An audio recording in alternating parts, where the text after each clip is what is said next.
Welcome to Creepy, Weird Stuff.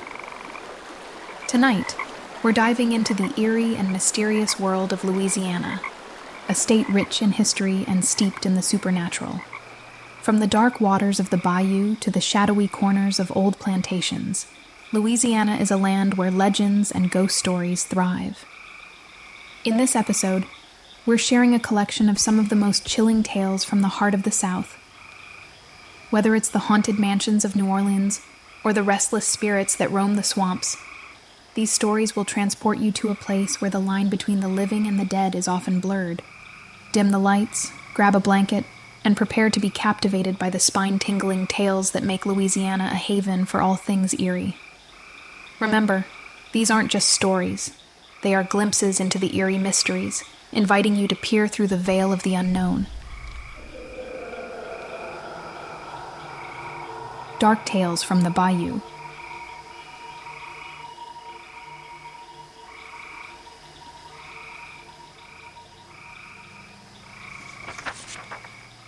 The Riverbank. Magnolia Plantation, nestled near Natchitoches, Louisiana, is a picturesque site with a history that stretches back to the early 19th century. The plantation, known for its beautiful architecture and lush grounds, also harbors a chilling story that has been passed down through generations. In the 1830s, the plantation was thriving under the ownership of the Bell family. Among the many people who lived and worked there was a young girl named Eliza, the daughter of the overseer. Eliza was known for her bright spirit and her love for the plantation's gardens, where she would often play and explore. Her life, however, took a tragic turn when she fell gravely ill with a fever. Despite the efforts of the family and local doctors, Eliza's condition worsened. The fever raged on, and she succumbed to it in the summer of 1836. Her death was a devastating blow to everyone at the plantation, especially to her father, who was heartbroken and blamed himself for not being able to save her. The family decided to bury Eliza on the plantation grounds, near the river where she had spent so much of her time. As the years passed, strange occurrences began to unsettle those who lived and worked at Magnolia Plantation. Staff and visitors started reporting eerie sounds and sights around the area where Eliza was buried. It wasn't long before tales of Eliza's ghost began circulating. One particularly unsettling incident occurred in the late 19th century. A group of workers, during a late-night shift, reported hearing the soft, mournful cries of a child coming from the direction of the river. The cries grew louder, turning into a ghostly wail that echoed through the night air. The workers, terrified, investigated and found nothing but an empty riverbank and the old, weathered grave marker of Eliza. The sounds continued to plague the plantation, often described as a haunting blend of a child's sobs and the rustling of nearby trees. In the 20th century, a local historian researching the plantation's history claimed to have experienced something inexplicable. While going through old records in the plantation's library, he heard faint whispers and saw a shadowy figure dart across the room. When he followed the figure, he found himself outside, near the riverbank where Eliza had been buried. The historian, deeply unsettled, later learned from locals about the ghostly tales associated with the plantation. To this day, visitors to Magnolia Plantation sometimes report seeing a young girl's ghostly figure near the river, often described as wearing a white dress and holding a doll. Others claim to hear her laughter or her cries in the dead of night, mingling with the sounds of the bayou.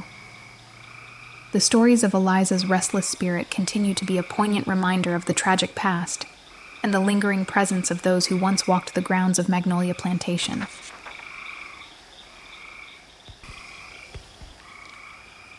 The Old Bayou House. In the summer of 2005, a teenager named Ryan, who was 16 at the time, decided to explore an old, abandoned house on the edge of the bayou with a few friends. This house had been empty for decades and was known in town for its eerie reputation. People whispered about strange lights flickering in the windows and odd noises coming from the woods. One evening, Ryan and his friends, Jake, Emily, and Marcus, gathered their courage and headed out to the infamous house. As the sun dipped below the horizon, casting long, haunting shadows, they approached the house, which looked like a relic from another time. The peeling paint and shattered windows added to the unsettling atmosphere. Jake, always the bravest of the group, led the way with a flashlight. Emily and Marcus followed closely, both excited and anxious. They made their way up the creaky steps and pushed open the heavy door, which groaned under the weight of years of neglect. Inside, the house was just as unsettling as the outside. Dust-covered furniture, cobwebs in the corners, and a heavy silence that seemed to absorb every sound. The group split up to explore different rooms. Ryan ended up in a room that looked like it used to be a living room. An old rocking chair sat in the middle of the room, completely still. As Ryan inspected some dusty photographs on the mantel, he noticed something strange. The rocking chair began to move on its own. It rocked back and forth slowly, despite the fact that there was no breeze, and the door was tightly shut.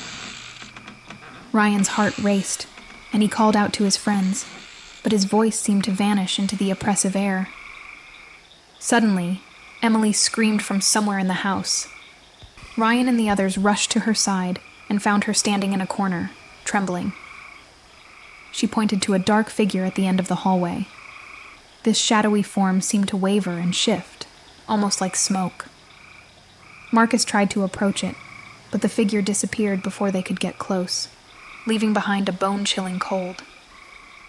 The group huddled together, their breaths visible in the sudden drop in temperature. The house seemed to come alive with faint whispers and the echo of footsteps through the empty rooms. They couldn't get out of there fast enough. When they finally burst through the front door and into the night, the oppressive feeling of the house seemed to lift. They never returned to the house, and none of them spoke much about that night afterward. It was an experience that left a lasting impression, an encounter with something beyond their understanding. To this day, Ryan and his friends can't shake the feeling that something was watching them, waiting for them to leave before it revealed itself. The Phantom of Bayou Black. In the heart of Bayou Black, Louisiana, whispers of an eerie presence have haunted the region for decades. Locals speak of the Phantom, a ghostly figure that roams the swampy depths after dark. This spectral entity is said to be the restless spirit of a man wronged, seeking vengeance on those who dare disturb his final resting place. The legend began in the early 1900s with a man named Elroy Dupuis, who lived alone on the edge of the bayou. Dupuis was a reclusive figure, known for his gruff demeanor and rumored to possess a hidden fortune. His sudden disappearance was the talk of the town, and rumors quickly spread that he had met a grisly fate. A search party was sent out to find Dupuis, but the only clue they discovered was a strange, foreboding message scrawled on a tree. "The phantom shall guard what is mine." The searchers were unnerved but found no trace of Dupuis, and the case eventually went cold. However, locals believed that Dupuis had been betrayed and murdered, and his spirit now wandered the bayou in search of those who had wronged him. Years passed, and the tale of the Phantom of Bayou Black grew into a local legend. Those who ventured into the bayou at night spoke of hearing eerie wails and seeing ghostly lights flickering through the trees. Some claimed to have seen the Phantom himself, a shadowy figure with hollow eyes, emerging from the mist. Their stories were dismissed as tall tales, but the fear was real and palpable. In the 1970s, a group of college students decided to investigate the legend for a class project. Armed with cameras and recorders, they ventured into the bayou, eager to uncover the truth. As they made their way deeper into the swamp, the atmosphere grew increasingly oppressive. The sounds of the bayou seemed to fade, replaced by an unsettling silence. Suddenly, one of the students, Lisa, noticed a peculiar glow in the distance. They approached it, and to their horror, found themselves face to face with a spectral figure, its eyes glowing eerily in the darkness. The phantom seemed to move with unnatural speed, and the students, terrified, fled in all directions. When they regrouped, they discovered that their equipment had mysteriously malfunctioned, and their footage had been erased. Word of the students' encounter spread quickly, and the tale of the phantom gained new traction. Locals spoke of the students' frantic return and their claim that the phantom had been following them, its wails echoing through the trees. The bayou became a place of fear, with many avoiding it after dark. In the years that followed, a few brave souls tried to unravel the mystery. But each time, they encountered the same eerie phenomena.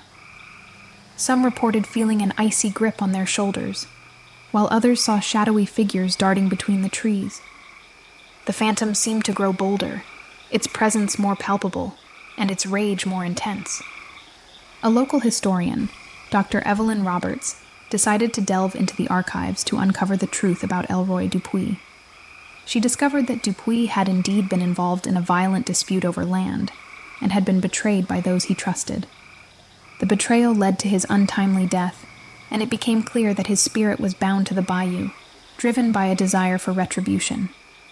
Despite the historian's findings, the Phantom of Bayou Black remains a chilling mystery. The bayou is still shrouded in fear, and those who venture into its depths after dark are met with an oppressive silence and an eerie sense of being watched. The phantom continues to roam, a spectral guardian of secrets long buried, forever searching for those who wronged him. A woman named Chloe.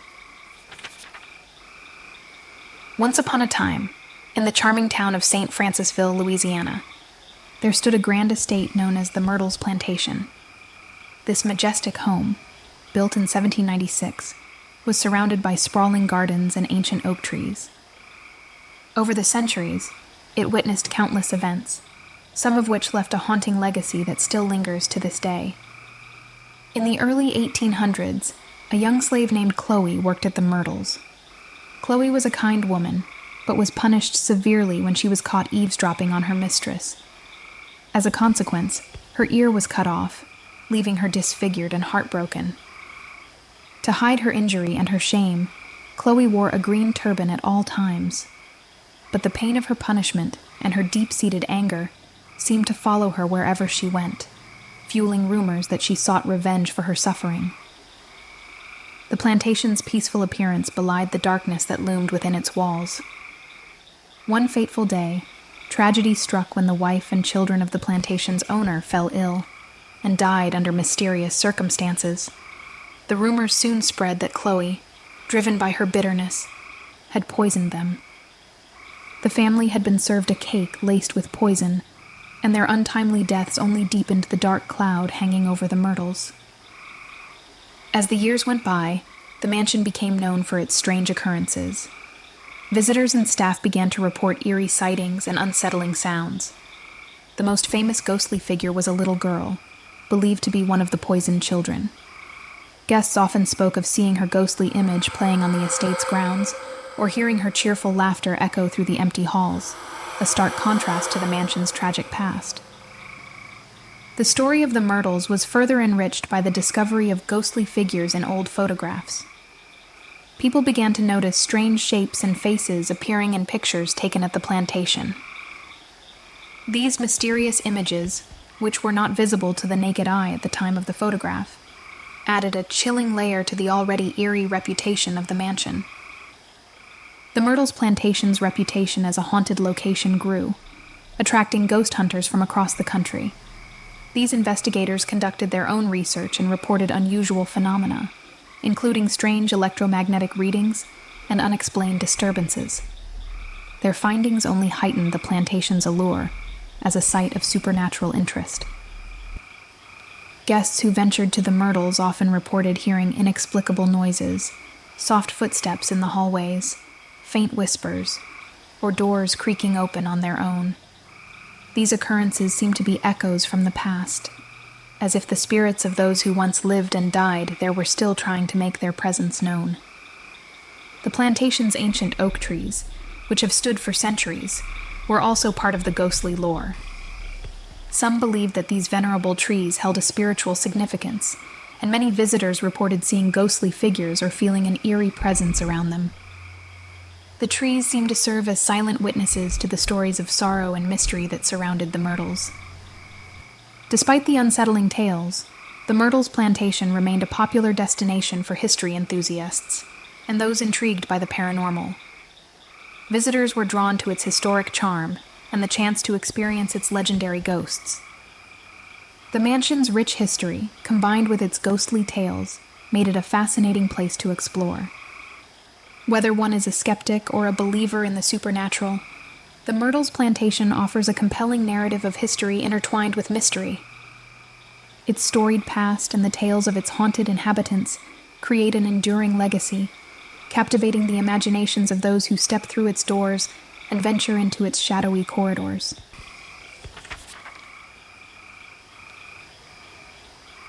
The Legend of the Lalaurie Mansion.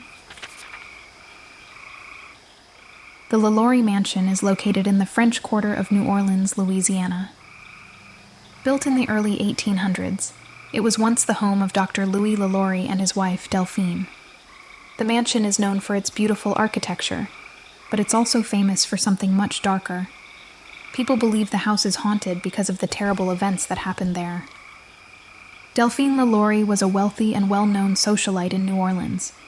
She was admired for her beauty and charm, but behind closed doors, she was cruel. The Lalauries had many enslaved people working in their home. Stories began to spread about how Delphine mistreated them. Neighbors heard strange noises and saw injured people in the mansion. One day, a fire broke out in the kitchen of the mansion. When neighbors rushed in to help, they found a horrifying scene. In the attic, they discovered several enslaved people who were chained and badly hurt. Some were barely alive. It became clear that Delphine had been torturing them for a long time. The sight was so shocking that it quickly spread throughout the city. After the fire and the discovery of the attic, Delphine Lalaurie fled New Orleans. She escaped the angry mob that wanted to punish her for her cruelty. It's believed she went to France, where she lived the rest of her life in hiding. The mansion was left behind, with its dark history becoming a legend. The mansion has had many owners since the Lalauries left. Some tried to live there, but most couldn't stay long. People reported hearing strange noises, like screams and chains rattling. Some even saw ghostly figures in the house. These stories added to the mansion's reputation as one of the most haunted places in New Orleans. Over the years, the mansion has been used for various purposes. It has been a school, a music conservatory, and even a furniture store. But no matter what it became, the eerie stories never stopped. Visitors and owners alike felt uneasy in the house, as if the spirits of the past were still there. Today, the Lalaurie Mansion is a popular stop on ghost tours in New Orleans. People are fascinated by its history and the ghost stories connected to it.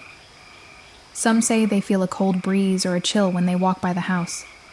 Others claim to have seen Delphine Lalaurie's ghost peering from the windows. The legend of the Lalaurie Mansion is a reminder of a dark chapter in New Orleans history. It's a place where beauty and horror are intertwined, where the elegant facade hides a grim past. The stories of cruelty and ghosts continue to attract those interested in the supernatural. While the mansion is privately owned and not open to the public, people still gather outside to hear its tales. The haunting atmosphere and the tragic history make it a place of intrigue and fear. The Lalaurie Mansion remains a symbol of the mysteries and dark legends of New Orleans.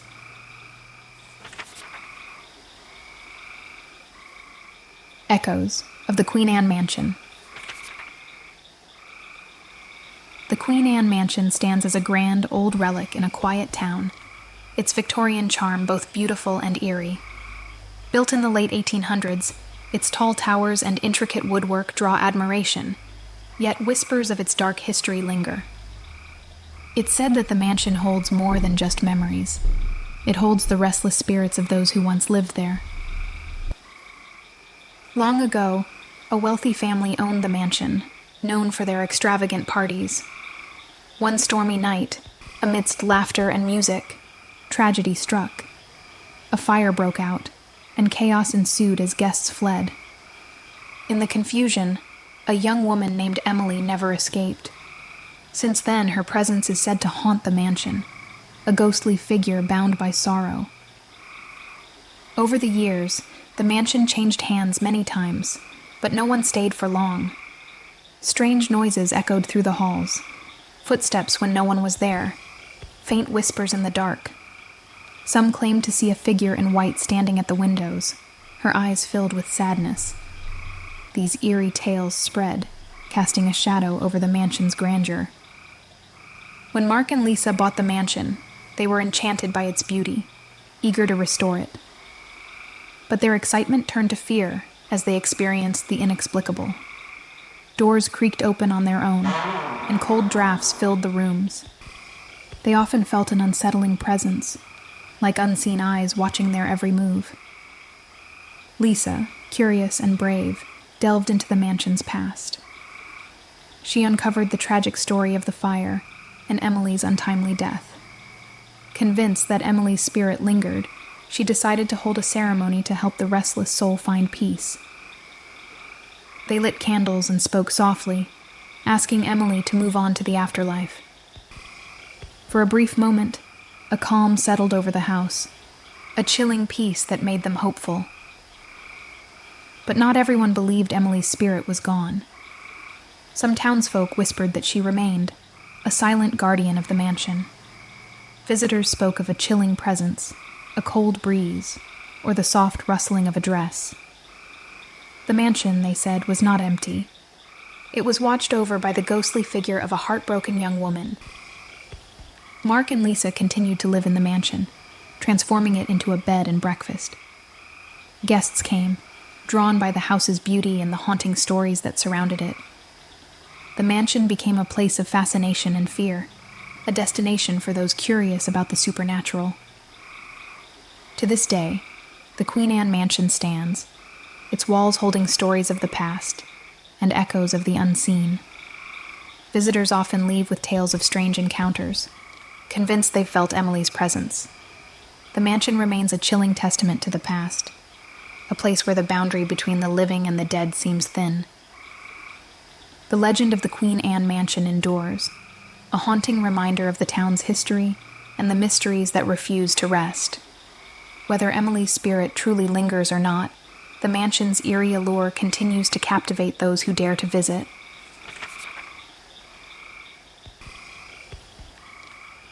The shadows of Voodoo. In the heart of New Orleans, tucked away on a quiet street, stood the Voodoo Museum. The museum was small, filled with artifacts that told the stories of an ancient and mysterious religion. People often came to learn, but they also came to feel the eerie presence that lingered in the air. The museum was known for its strange happenings, and visitors would leave with tales of whispers and shadows that seemed too real to be imagined. The museum's curator, Mr. Dupree, had worked there for years. He was a quiet man with deep-set eyes that seemed to hold many secrets. He spoke softly about the artifacts, sharing the history of voodoo with respect and caution. But there was one room he rarely talked about, the room at the back of the museum, which held the darkest artifacts. This room was known as the Shadow Room, and it was said to be haunted. One day, a young woman named Mia visited the museum. She was curious about voodoo and had heard stories about the museum's strange occurrences. Mia was drawn to the Shadow Room, even though Mr. Dupree warned her that it was not a place for the faint of heart. Ignoring his warning, she entered the room, feeling a chill run down her spine as she stepped inside. The Shadow Room was dimly lit, with only a few candles flickering. The walls were lined with masks, dolls, and other mysterious objects. In the center of the room was an old wooden altar, with a strange symbol carved into it. As Mia looked around, she felt like she was being watched. The shadows in the room seemed to move on their own, and she heard faint whispers in a language she didn't understand. Suddenly, one of the dolls on the shelf fell to the floor.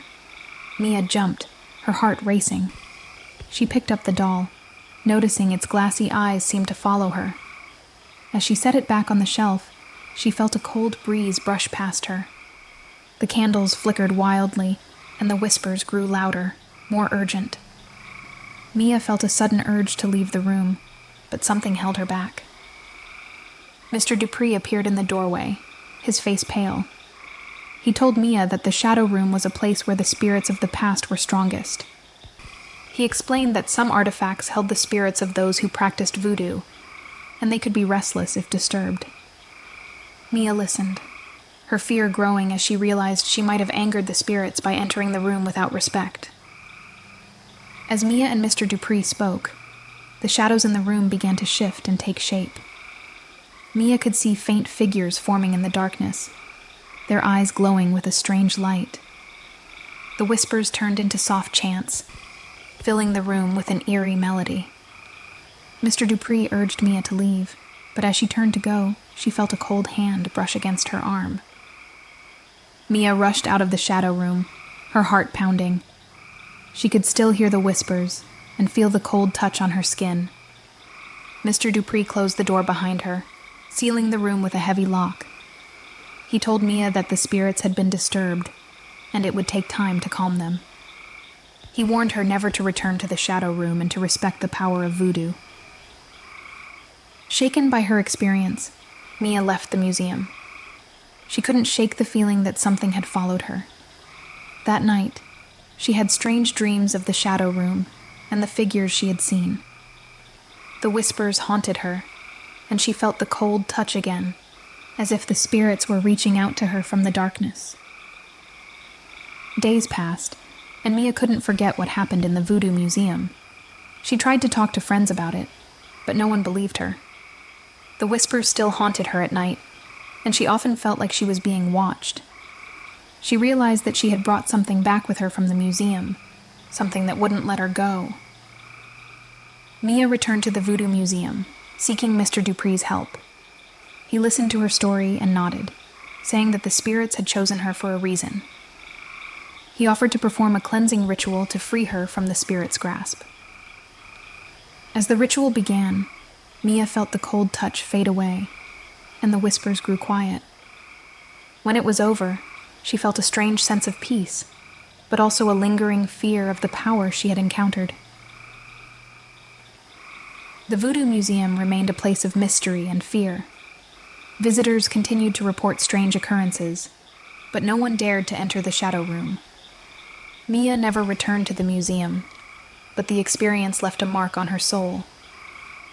She learned to respect the power of the unseen and the importance of approaching the unknown with caution and reverence. The shadows of voodoo, with their whispers and cold touch, stayed with her, a haunting reminder of the secrets hidden in the dark corners of the world.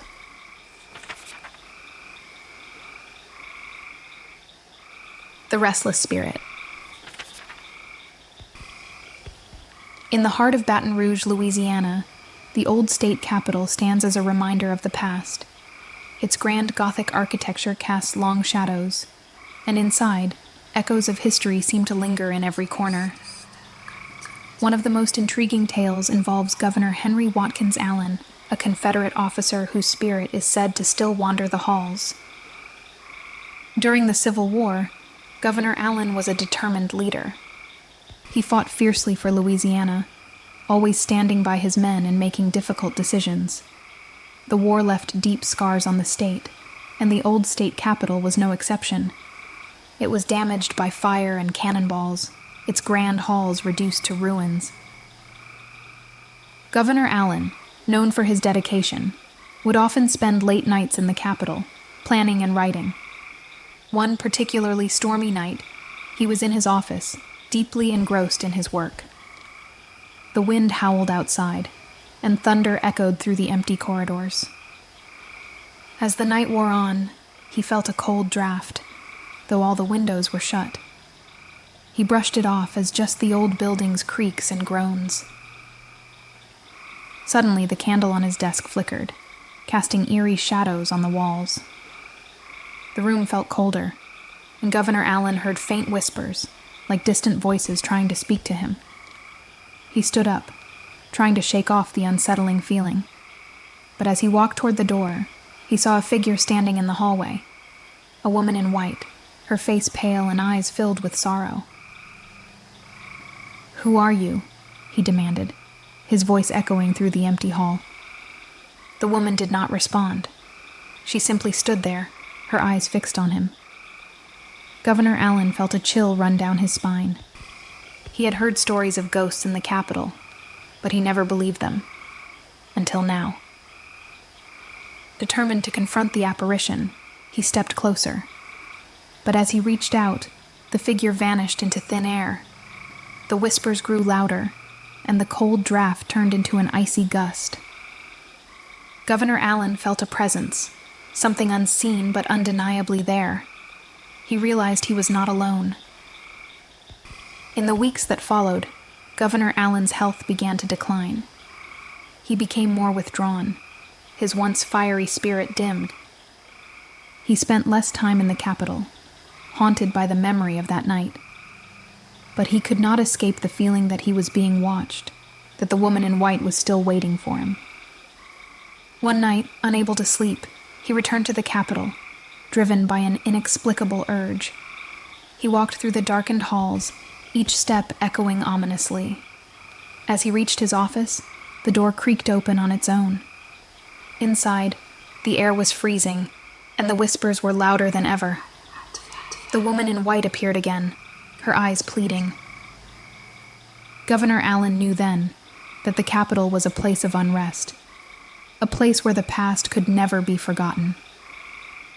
The spirits of those who had suffered and died during the war were trapped, unable to move on. The woman in white was not just a ghost. She was a symbol of the pain and loss that haunted the building. Governor Allen died shortly after, his spirit joining the others in the capital.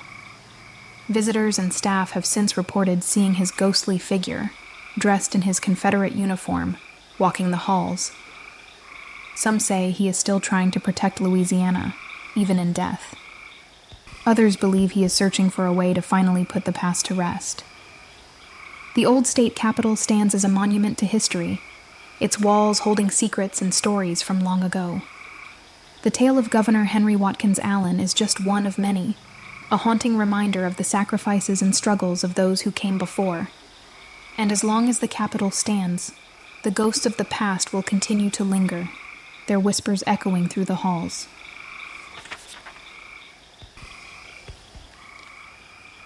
A Tale of Lost Love.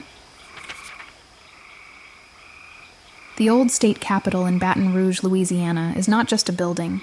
It's a place steeped in history and mystery.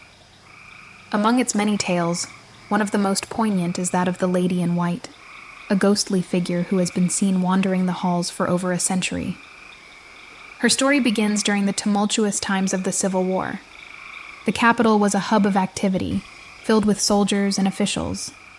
Among them was a young woman named Margaret, known for her beauty and grace. She was deeply in love with a soldier named Samuel, a brave man who fought for the Confederacy. They planned to marry after the war, dreaming of a peaceful life together. But fate had other plans. Samuel was called to the front lines, leaving Margaret waiting anxiously in Baton Rouge. She would often visit the capital, hoping for news of her beloved. The staff and officials grew used to seeing her in her flowing white dress, her eyes searching the faces of everyone who entered. One fateful day, Margaret received the news she dreaded the most. Samuel had been killed in battle. Heartbroken and inconsolable, she wandered the halls of the capital, unable to accept that he was gone. She would stand by the grand staircase where they had often met, her tears silently falling. Margaret's grief consumed her. She stopped eating, stopped speaking, and spent her days in a daze, dressed always in white. One evening, as a storm raged outside, she disappeared. Some say she threw herself from the Capitol's tower in a final act of despair. Others believe she simply vanished, her spirit unable to leave the place where she had spent her happiest moments. Since then, Margaret's ghost, known as the Lady in White, has been seen wandering the old state capitol. Visitors often report feeling a cold breeze or hearing soft sobs near the staircase. Some have even seen her pale figure, standing silently, as if waiting for someone. Her eyes, filled with sorrow, seemed to look right through them, as if searching for Samuel among the living. One evening, a group of tourists was exploring the capital. As they reached the staircase, the temperature suddenly dropped. One of the tourists, a woman named Lily, felt a strange pull, as if someone was calling her. She turned to see the lady in white standing at the top of the stairs, her face pale and eyes sad. Lily felt a wave of sadness wash over her, as if she could feel Margaret's heartbreak. The apparition slowly descended the stairs, her movements graceful and silent. As she passed by Lily, she whispered, "Where is he?" before fading into the shadows. Lily was left stunned, tears streaming down her face, touched by the depth of Margaret's sorrow. She felt as if she had glimpsed a moment from the past, a moment frozen in time by love and loss. The lady in white continues to haunt the old state capitol, a symbol of eternal love and unending sorrow. Her story has become a part of the building's lore, a haunting reminder of the impact of war and the fragility of life. Some believe she will remain until she finds peace, perhaps when her soul is reunited with Samuel's in the afterlife. The old state capitol stands as a monument to history, its walls echoing with the stories of those who lived and died within them. The Lady in White is one of its most enduring mysteries, her presence felt by all who visit. Her tale is a reminder that love can transcend time, but so can sorrow, leaving a lasting imprint on the places we hold dear.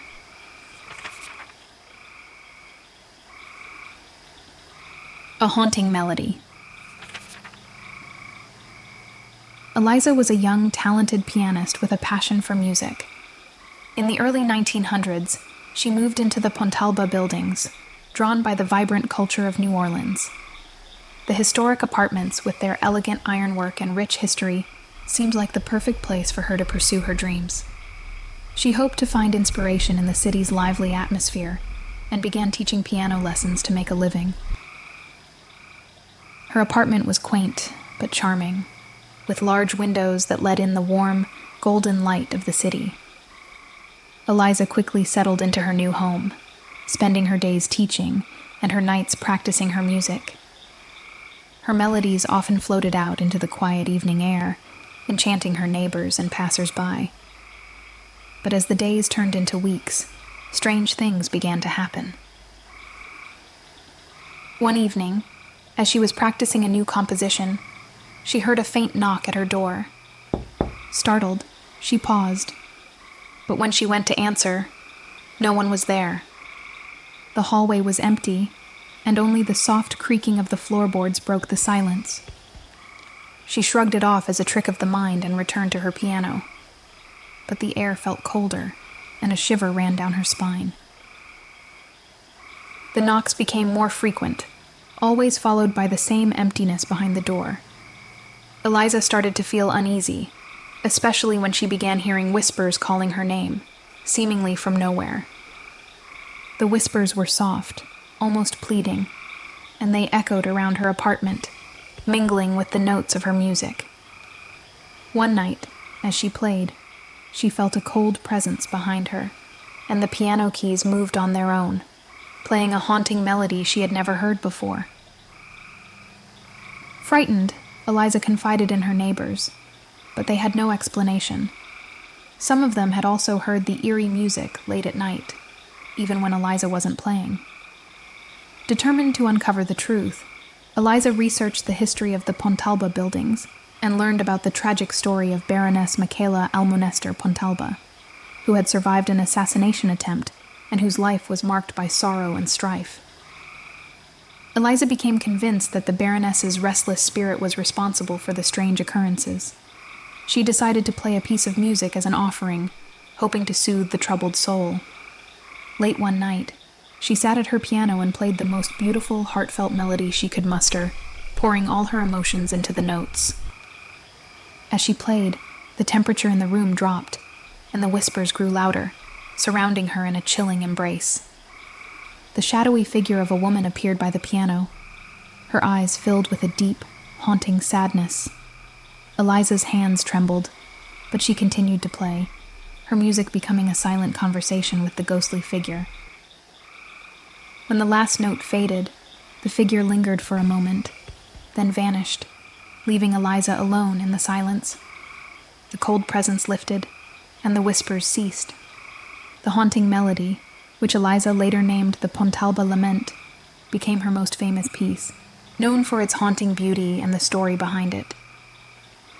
The strange events in Eliza's apartment stopped after that night, but the legend of the Baroness's ghost and the haunted melody continued to captivate the city.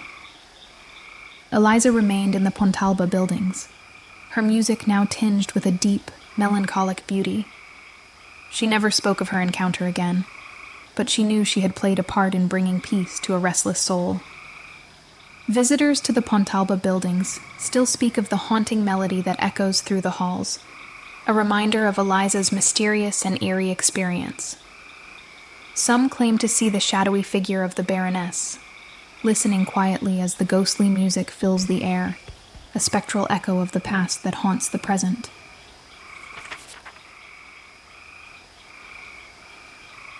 Thomas's silent vigil. Thomas was just a boy when he joined the ranks of the Union Army during the Civil War.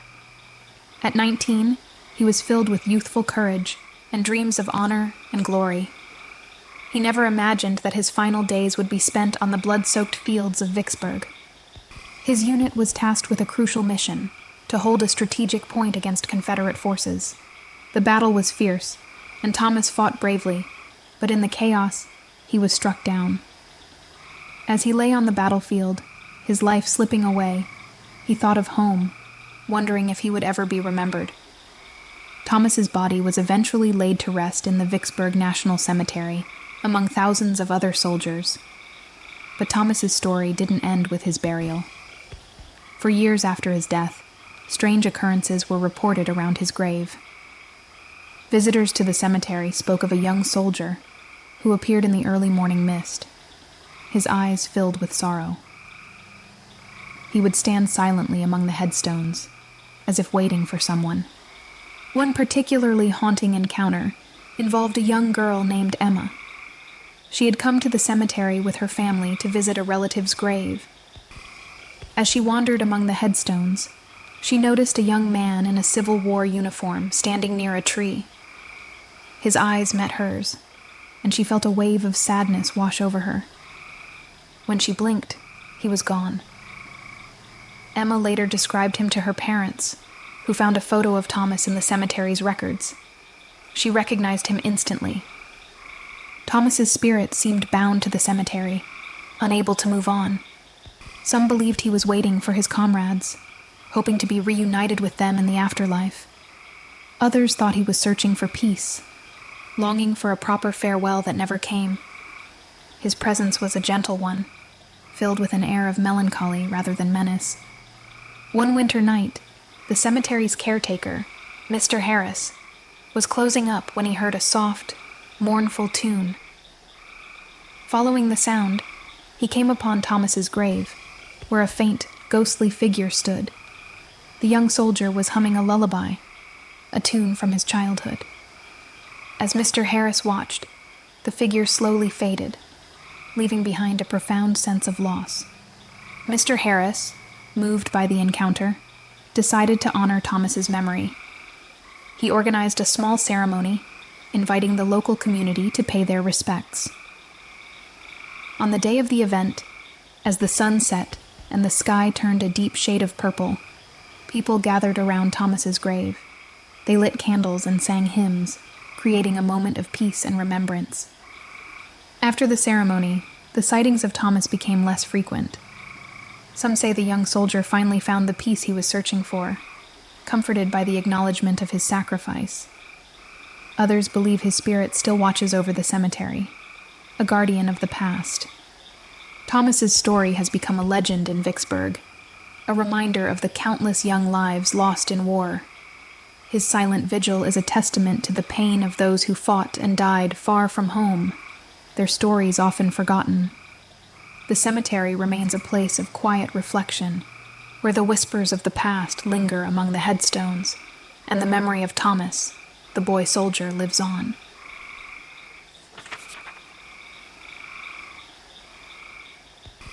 The Angola Ghost. In the deep, quiet nights at Angola prison, a shadowy figure known as the Angola Ghost is said to roam the corridors. This ghostly apparition, dressed in old-fashioned prison attire, has become a legend among the inmates and guards. They say he appears in the dead of night, moving silently through the darkened hallways. The story of the Angola Ghost begins with a prisoner named John, who was incarcerated at Angola many decades ago. John was known for his quiet demeanor and kept to himself. He was serving a life sentence for a crime he insisted he didn't commit. Despite his pleas of innocence, he remained behind bars, his spirit growing weary over the years.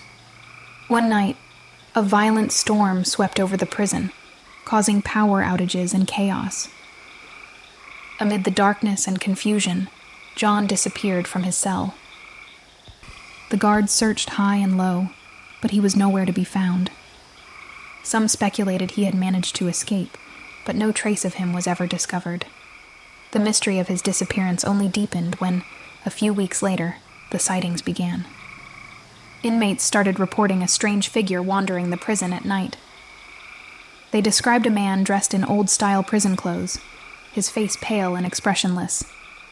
The most unsettling detail was his eyes, empty, hollow, as if he were searching for something. The sightings were sporadic but consistent, with different prisoners and guards encountering the ghostly figure in various parts of the prison. The Angola Ghost seemed to be drawn to the older sections of the prison, particularly the Red Hat area. This part of the prison had a dark history, used to house the most dangerous inmates in harsh conditions. The cells were tiny, with barely enough room to move, and the atmosphere was oppressive. It was in this grim setting that the ghost was most often seen, wandering the narrow corridors as if retracing steps from a life long gone. One particularly chilling encounter happened late at night when a guard named Mike was making his rounds. As he approached the Red Hat area, he noticed a figure standing at the end of the hallway. At first, he thought it was an inmate, but as he got closer, he realized the man was wearing an old, outdated uniform. The figure turned to face him, and Mike was struck by the emptiness in his eyes. Before he could react, the figure vanished into thin air, leaving him shaken and bewildered. The stories of the Angola Ghost spread throughout the prison, becoming a part of the folklore. Some believe the ghost is John, still searching for justice or trying to escape the walls that held him captive. Others think he's a remnant of the prison's dark past, a spirit unable to find peace. The sightings continued over the years, each encounter adding to the legend. Even today, new inmates hear the tales of the Angola Ghost, whispered among the cells. Some claim to have seen him, while others dismiss the stories as mere prison myths.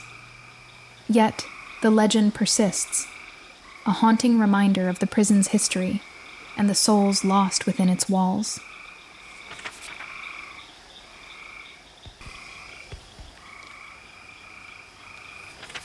The Red Hat. In the heart of Angola prison, there's a place known as the Red Hat. This old section of the prison holds a dark and chilling history. Named after the distinctive red hats once worn by its inmates, the Red Hat area was used to isolate the most dangerous and unruly prisoners. The conditions were harsh, with tiny, cramped cells and little light. The place had a reputation for breaking even the toughest spirits. The prisoners who ended up in the Red Hat were often those who had caused trouble within the prison. They were kept under strict surveillance, locked away from the general population. The cells were so small that a man could barely stand up straight. The air was thick and stifling, adding to the sense of despair and hopelessness. It was a place designed to crush the will of those who entered. Over the years, many stories emerged about the strange occurrences within the Red Hat. Guards and inmates alike reported hearing mysterious sounds at night, faint whispers, the clanking of chains, and even soft crying. Some said they felt an overwhelming sense of dread whenever they approached the area, as if the walls themselves were alive with the pain and suffering of the past. One of the most enduring legends of the Red Hat involves a prisoner named Charlie. Charlie was known for his rebellious nature and had been sent to the Red Hat multiple times for his defiant behavior. He often spoke of hearing voices in his cell, claiming they were the spirits of former inmates trying to communicate with him. The other prisoners dismissed his stories as the ravings of a troubled mind, but Charlie insisted they were real. One night, during a particularly violent storm, the prison was plunged into darkness as the power went out. In the chaos, guards scrambled to ensure the prisoners remained secure. When they finally reached the Red Hat area, they found Charlie's cell empty. A thorough search of the prison turned up nothing, and Charlie was never seen again. Some believed he had somehow escaped, while others whispered that the spirits he spoke of had taken him away. After Charlie's disappearance, the strange phenomena in the Red Hat seemed to intensify. Guards reported seeing shadowy figures moving in the corridors, and the sound of chains dragging on the floor became a common occurrence. The area became known as a haunted place, avoided by many of the prison staff. One guard, Tim, had a particularly eerie experience while on duty in the Red Hat. Late one night, as he patrolled the area, he noticed a figure standing at the end of the hall. The figure was wearing a red hat, just like the ones the prisoners used to wear. Tim approached, calling out, but the figure didn't respond. As he got closer, the figure turned and disappeared through a solid wall. Tim was left standing there, chilled to the bone. The legend of the Red Hat grew, becoming a part of the folklore of Angola prison. Some believe the spirits of those who suffered in that part of the prison are still trapped, unable to find peace. Others think it's the ghost of Charlie, still roaming the halls, searching for a way out. The area remains closed off, a relic of a darker time in the prison's history.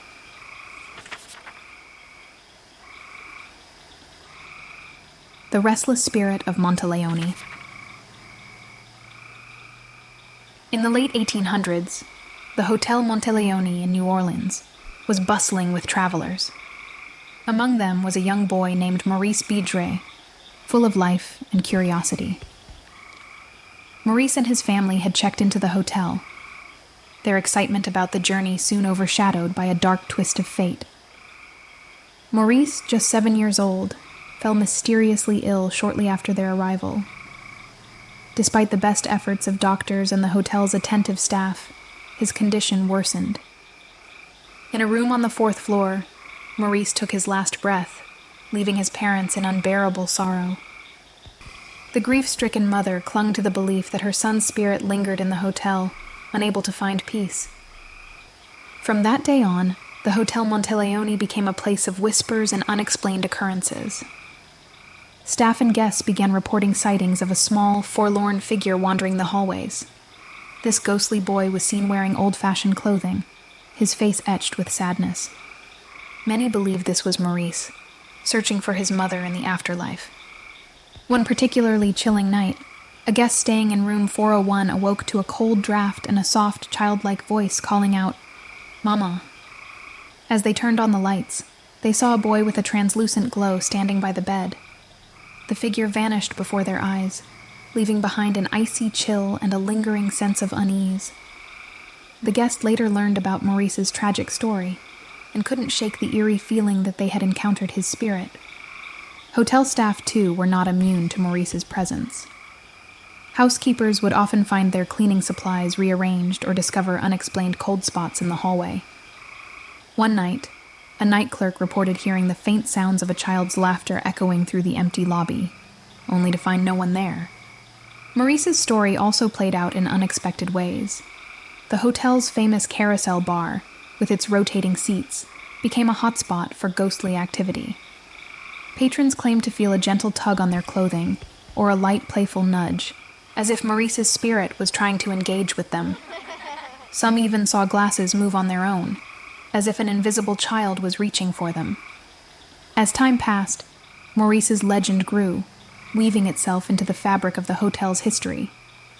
Guests and staff alike became part of the tale, sharing their encounters and adding to the mythos of the restless child spirit.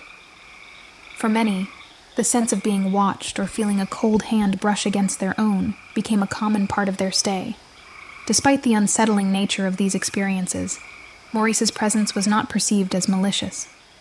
It seemed that he was simply lost, his spirit tethered to the place where his life ended abruptly. The hotel's management embraced the story, even incorporating it into their lore, respecting the spirit of the little boy who never quite left.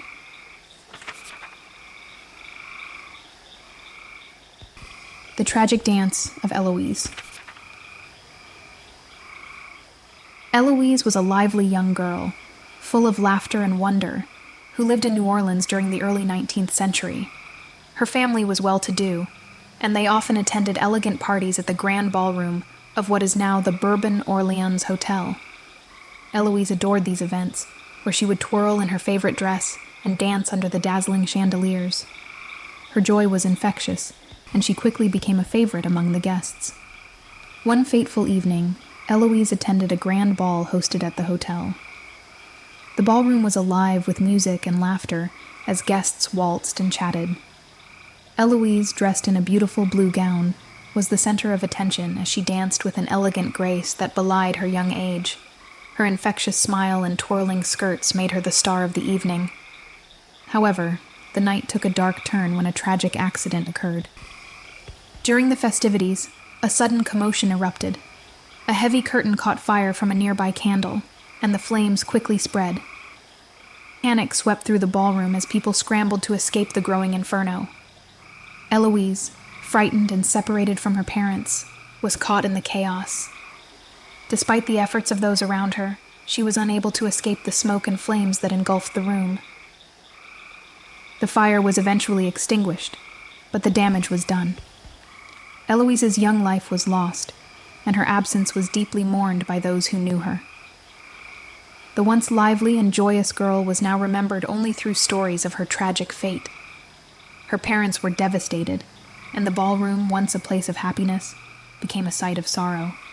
As time went on, the building underwent various changes. It became a hotel, yet the spirit of Eloise seemed to linger. Guests and staff have reported seeing a ghostly figure of a young girl in a blue dress near the ballroom. Some claim they hear her faint giggles and the soft patter of her little feet, even when no one is there. Others have felt a sudden chill, or seen the lights flicker when her presence is near. Eloise's story has become a part of the hotel's legend. Visitors who hear of her tale often say that her spirit is not one of anger, but of longing for the joy she once experienced. Her presence in the ballroom seems to be a reminder of the tragic night, a haunting echo of the happiness that was lost.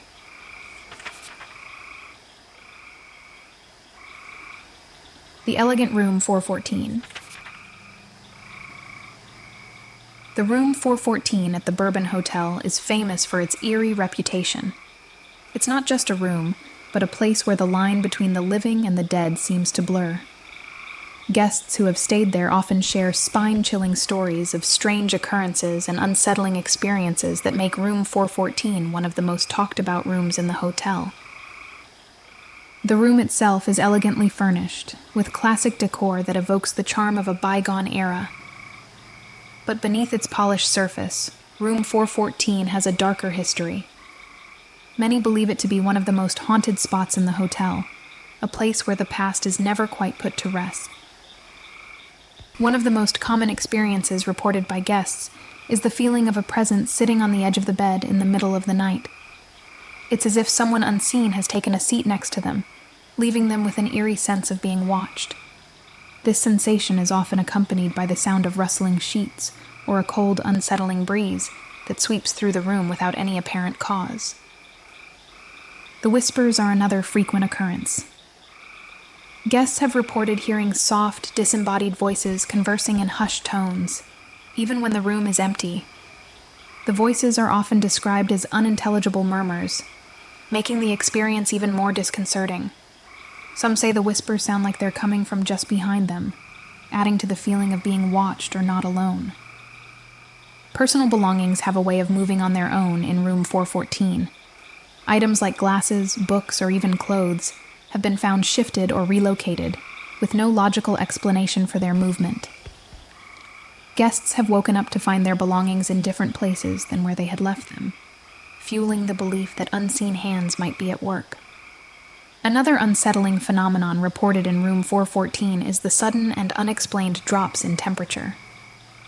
Guests have felt icy cold spots in the room, even in the warmest weather. The cold seems to settle in specific areas, often around the bed or near the window, leaving a chilling impression that lingers long after the temperature returns to normal. The room's haunting presence is not limited to its physical effects. Some guests have had vivid, unsettling dreams while staying there. These dreams often involve themes of being trapped or followed, mirroring the unsettling feelings experienced while awake. These dreams leave a lasting impression, making the stay in room 414 a memorable, if unsettling, experience.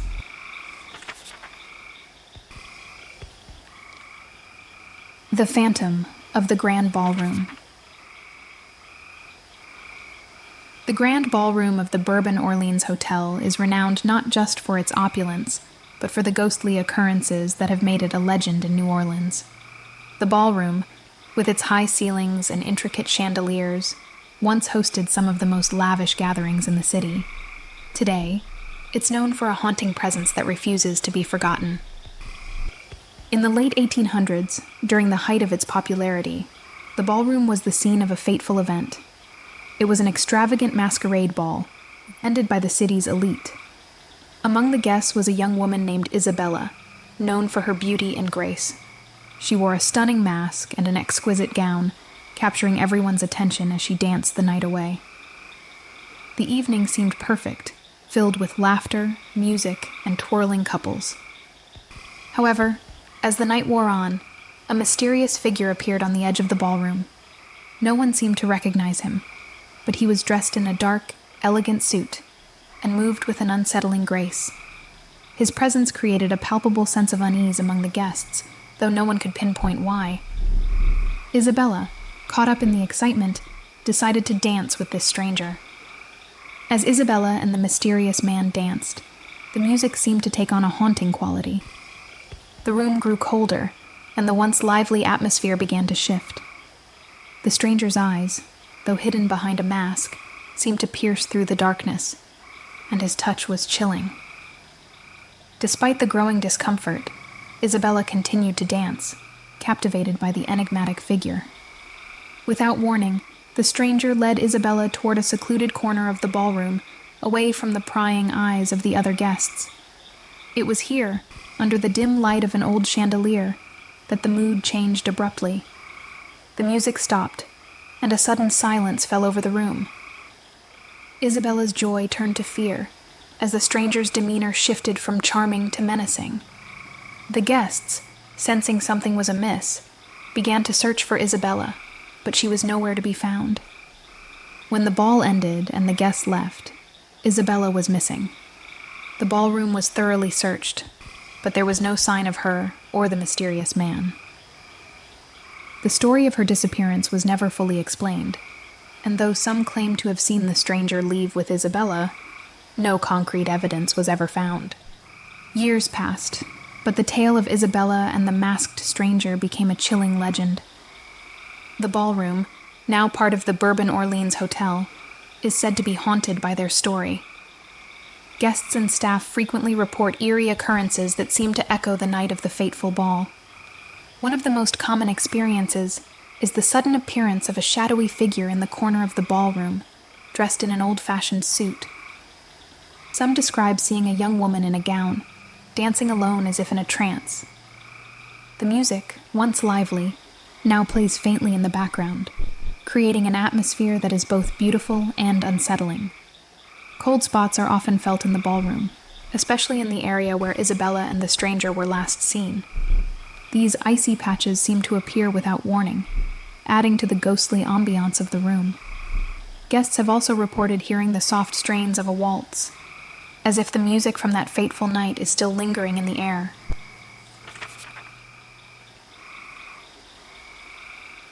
The Silent Suffering. The Bourbon Orleans Hotel, room 306, holds a tragic and haunting story tied to the yellow fever epidemic of the late 19th century. During this dark chapter of New Orleans history, the hotel was converted into a makeshift hospital to care for the growing number of victims. It was here, amidst the suffering and desperation, that a particularly sorrowful story unfolded. As the epidemic swept through the city, the ballroom of the hotel, once a place of joy and celebration, was transformed into a ward for the afflicted. Among the patients was a young woman named Marie, who had fallen ill with the fever. Marie was a vibrant and beloved figure in the community, known for her kindness and bright smile.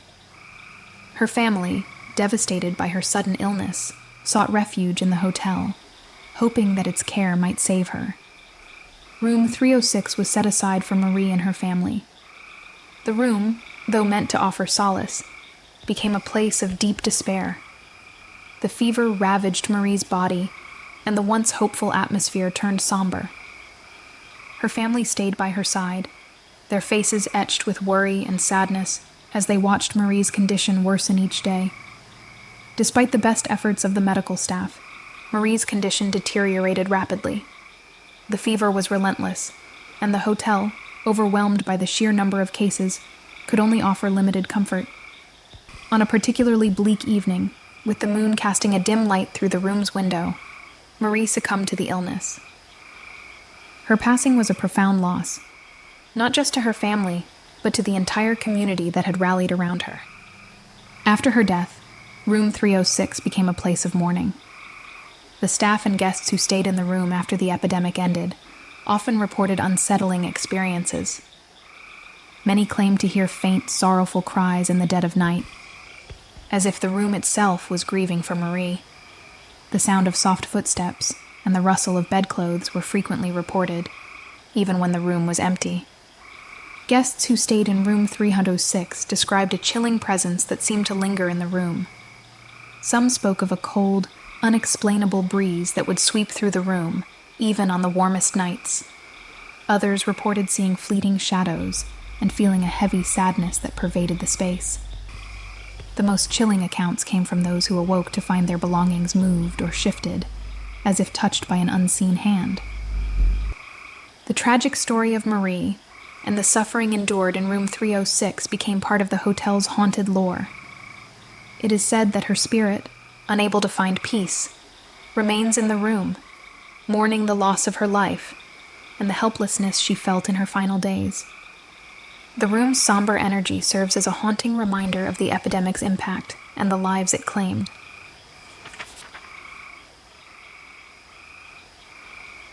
The woman who danced alone. At a grand party hosted in the opulent Soniat house, a young woman named Isabelle Duval appeared like a wisp of mist among the crowd. She seemed to float through the mansion's rooms with an air of otherworldly grace. The guests, dressed in their finest attire, marveled at her ethereal beauty and captivating presence, but they couldn't help feeling a shiver each time they looked her way. As the evening wore on, Isabelle slipped away from the lively festivities. She drifted into a secluded ballroom, a room that had been left untouched for years. The once grand space was now covered in dust, with faded wallpaper peeling away like old memories. Yet, Isabelle seemed right at home, moving elegantly across the floor as if she were dancing with invisible partners. Guests who happened to wander into the room were struck by the sight. Isabelle danced alone, her movements fluid and mesmerizing, as if she were entwined in a silent waltz with unseen figures. When questioned about her solitary performance, she merely smiled with a hint of mystery. "I'm simply enjoying the company of the house's past residents," she replied softly, her voice like a whisper carried by the breeze. By morning, the party had come to an end, and the mansion lay still in the early light. Isabelle, however, had vanished without a trace. Her absence was noted when the hosts and guests began their search for her, only to find that the ballroom was now empty.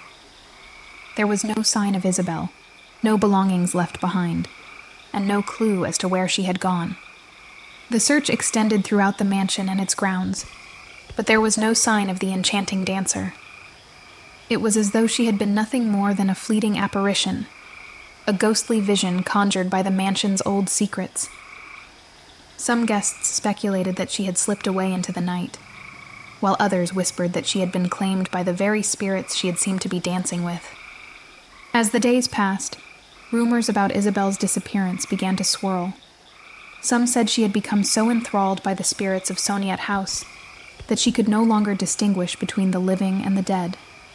Others believed she had been a spectral presence all along, a wandering spirit seeking solace among the echoes of the mansion's past.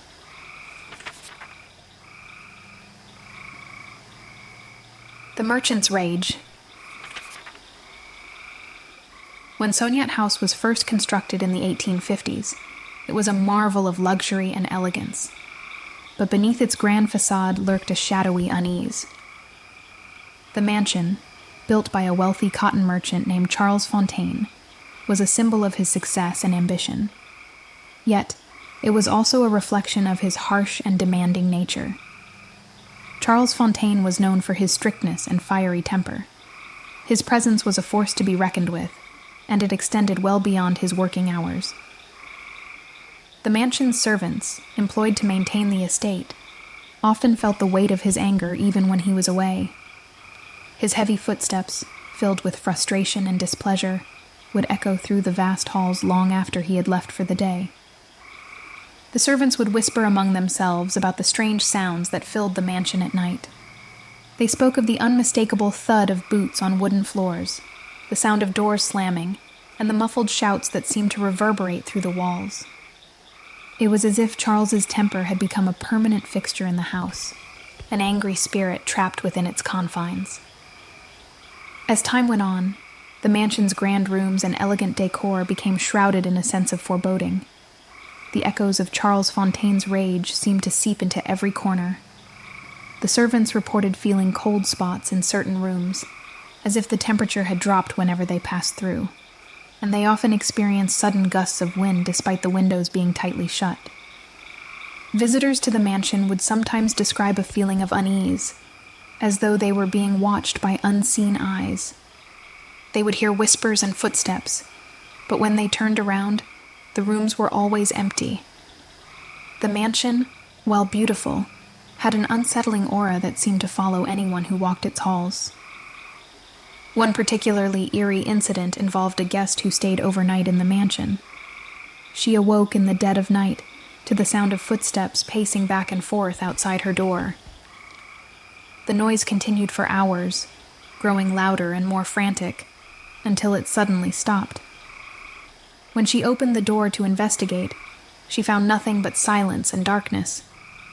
The legacy of Charles Fontaine's anger seemed to linger long after his death.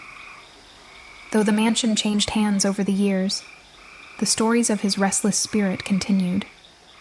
New occupants would often report strange occurrences, with many feeling an inexplicable chill or hearing the echoes of footsteps that reminded them of the merchant's infamous temper.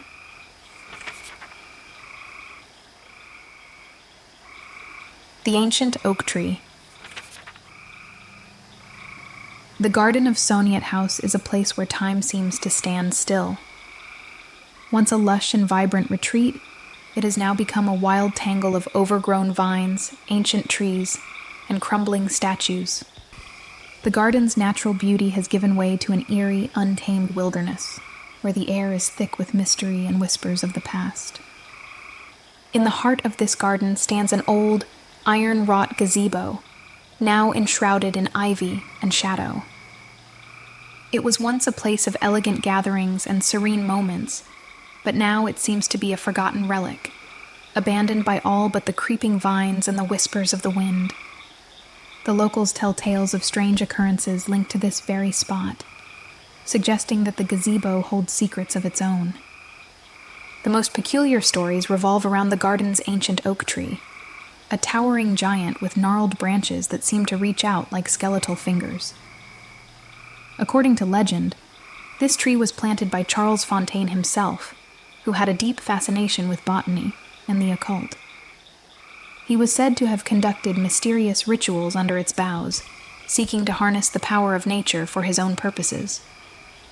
Over time, the oak grew into a formidable presence, casting long shadows that seemed to dance with an otherworldly light. Visitors who ventured too close often reported feeling an unsettling chill, as if they were being watched by unseen eyes. Some claimed to hear faint whispers carried by the wind, like distant voices speaking in a language long forgotten. One evening, a young woman named Clara decided to explore the garden.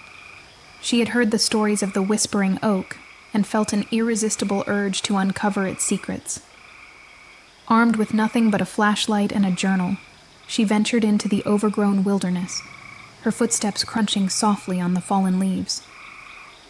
As Clara approached the oak tree, the temperature dropped noticeably, and an inexplicable sense of dread washed over her. She could hear the wind rustling through the leaves, but it sounded strangely like whispered words. Determined to find out more, she circled the tree, her eyes scanning the darkness for any sign of what might be causing the eerie whispers. To her surprise, Clara discovered an old, hidden path beneath the thick undergrowth. It led to a small, secluded clearing, where an ancient stone pedestal stood at its center. Carved into the pedestal were intricate symbols and runes that seemed to pulse with a faint, eerie glow. Clara's flashlight flickered as she approached, casting long shadows that danced on the pedestal's surface. The whispers grew louder, more insistent, as if the very garden itself was trying to communicate with her. Clara could feel a strange energy in the air, a palpable sense of history and mystery. She took a deep breath and began to examine the symbols, her fingers tracing their contours as she tried to decipher their meaning. Suddenly, the wind picked up, and the whispers turned into a chaotic mix of voices, rising and falling like a spectral choir. The temperature dropped sharply, and Clara felt an icy hand brush against her cheek. In a panic, she stumbled back, her flashlight illuminating the clearing with a harsh, bright light. The whispers ceased instantly, leaving only the rustling of leaves and the soft hum of the night. Clara fled from the garden, her heart racing and her mind reeling from the experience. She left with more questions than answers, but the memory of that night stayed with her.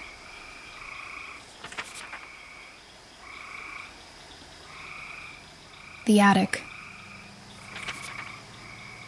In the Beauregard Keyes house, the attic was an imposing, mysterious space that few dared to enter. It was filled with old furniture, dusty relics, and forgotten memories. The air in the attic was always colder, and a sense of unease seemed to hang heavy. Over the years, the attic had become the heart of numerous ghost stories and unexplained events. One stormy night, when lightning painted the sky in erratic flashes and the wind howled through the trees, a young historian named Claire decided to explore the attic.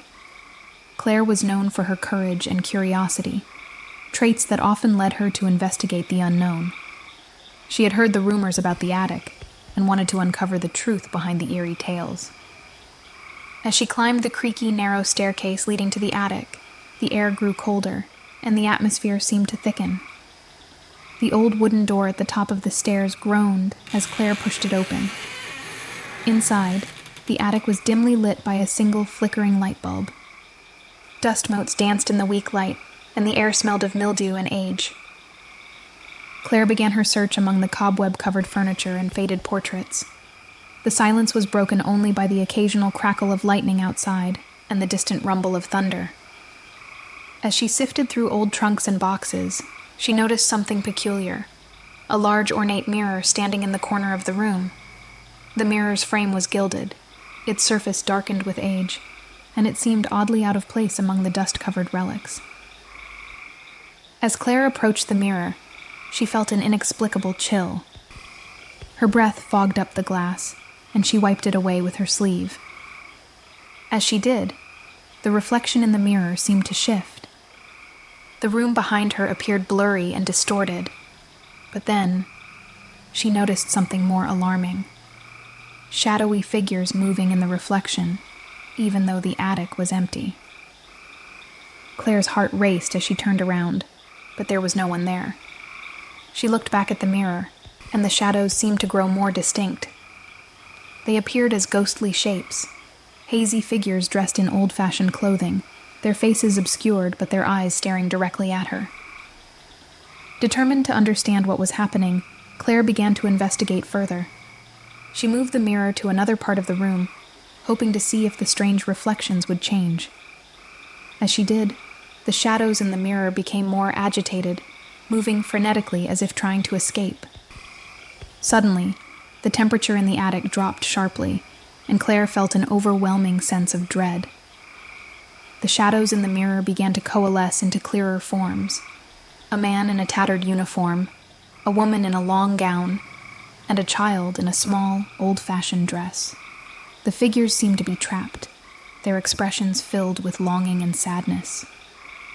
Claire's breath came in short gasps as the storm outside intensified, and the lightning illuminated the attic in brief, blinding flashes. With each flash, the figures in the mirror grew more vivid, their silent pleas for release becoming almost palpable. Claire was unable to bear the tension any longer. She decided to cover the mirror with a heavy cloth she found nearby. The moment she did, the temperature in the attic returned to normal, and the sense of dread lifted. She hurriedly left the attic, her mind racing with questions and fears. After that night, Claire's curiosity turned to caution.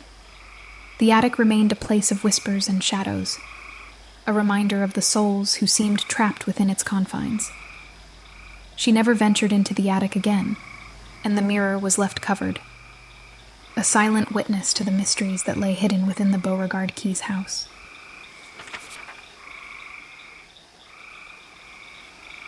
The Old Absinthe House. Once, in the heart of New Orleans, there was a place called the Old Absinthe House. This grand old bar was famous for its strong drinks and lively atmosphere. People from all over came to experience its charm, and perhaps its darker secrets. Among its many patrons were famous figures, including a well-known writer who was drawn to its mysterious allure. One evening, the writer, whose name was Charles Montague, walked into the Old Absinthe House with a flourish. He was a man of great renown, known for his captivating tales and sharp wit. As the night wore on, Charles became more and more animated, fueled by the potent absinthe that flowed freely. The bar was alive with the chatter of patrons and the clinking of glasses, but Charles seemed to be in a world of his own. He was seen chatting with a group of friends who were just as lively and spirited as he was. They laughed and shared stories as if the night would never end. But as the hours ticked by, something strange began to happen. Charles's friends, who had seemed so vibrant and full of life, started to fade into the shadows. One by one, they disappeared, leaving Charles alone in the dimly lit bar. The bartender, a man named Thomas, watched in growing unease. He noticed that the once bustling room was growing eerily quiet, and the atmosphere felt heavy with something inexplicable. Charles continued to talk animatedly to the empty air, as if he were still surrounded by his vanished friends. It was as if he was part of a scene that no longer existed in the real world. When the night finally came to an end, and the last patrons had left, Thomas went to clean up. Charles Montague was nowhere to be found. His coat, his hat, and his half-empty glass of absinthe were left behind, but the man himself had vanished without a trace. Thomas searched the bar and the surrounding streets, but there was no sign of Charles. It was as if he had simply vanished into thin air. The next morning, rumors spread quickly through the city. Some said that Charles had been taken by spirits from another world, while others claimed he had simply walked away into the darkness. Despite extensive searches and investigations, no trace of Charles was ever found. His disappearance became one of the many mysteries that shrouded the Old Absinthe House in a veil of ghostly legend. The Brothel. The Dauphine Hotel of New Orleans harbors a dark and tragic past. In the 1800s, before it became a hotel, the building was a notorious brothel. Behind its elegant facade, a nightmarish reality unfolded, marked by cruelty and suffering that would forever stain its history. The brothel was notorious for the abuse and exploitation of its women. They were trapped in a life of despair, their bodies and spirits broken by their captors. Stories of violence and untimely deaths were whispered among the locals, but few dared to intervene. The building became a prison of pain, where hope and humanity were stripped away, leaving only sorrow and brutality. One particularly tragic figure was a young woman named Eloise. She was lured into the brothel with promises of a better life, only to find herself ensnared in a living nightmare. Eloise endured relentless cruelty, her pleas for mercy ignored by those who should have protected her. Her suffering reached its peak one fateful night when her tormentors went too far. Her death was a violent and merciless act, leaving her spirit forever bound to the place where she had known so much agony. Elise's spirit is said to haunt the hotel to this day. Guests have reported hearing her mournful cries echoing through the hallways in the dead of night. The sound of her sobs is chilling, a haunting reminder of the anguish she endured. Those who hear her cries are often overwhelmed by an inexplicable sadness, as if they can feel the weight of her suffering. Another restless spirit is that of a young girl who was forced to work in the brothel. She had been taken from her home and was only a child when she died. Her ghostly presence is felt in the hotel's corridors, where guests sometimes see a shadowy figure darting out of the corner of their eye. The girl's ghost is said to play tricks on visitors, her innocent appearance belying the tragedy of her fate. The once opulent ballroom of the brothel, now part of the hotel, is particularly unsettling. The laughter and music that once filled the room are long gone, replaced by an eerie silence. On some nights, guests report hearing the faint strains of a mournful melody, as if the spirits are trying to recreate a semblance of their lost lives. The music is accompanied by the occasional sight of ghostly figures, trapped in a macabre dance that mirrors their eternal suffering. The brothel's legacy has left deep scars on the building. The sense of dread that permeates the hotel is palpable, and many guests have reported an overwhelming feeling of despair. Shadows move unnervingly fast, and cold spots appear inexplicably, as if the spirits of those who suffered are still trapped in their torment.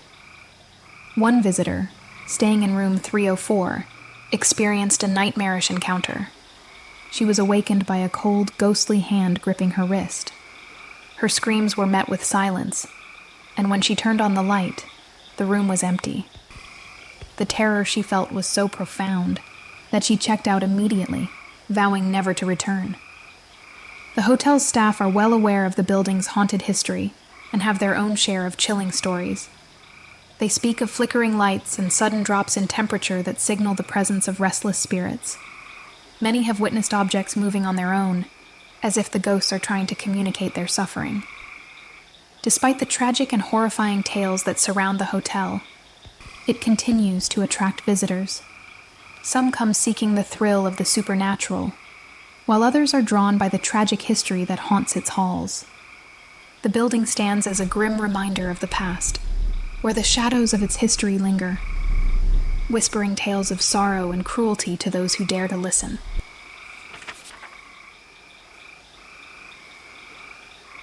The Murky Waters. In the swamp of Louisiana, there lies the Atchafalaya Basin. This place is a maze of cypress trees and murky waters, often shrouded in thick fog.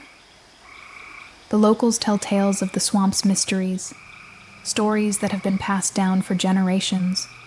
They say the swamp holds secrets, whispers of the past that echo through the stillness. One such story is about a man named Jacques. He was a trapper who lived near the swamp in a small wooden cabin. Jacques was known for his skill in navigating the swamp's tricky waters, but he was also known for his strange behavior. He would often wander into the swamp late at night, muttering to himself.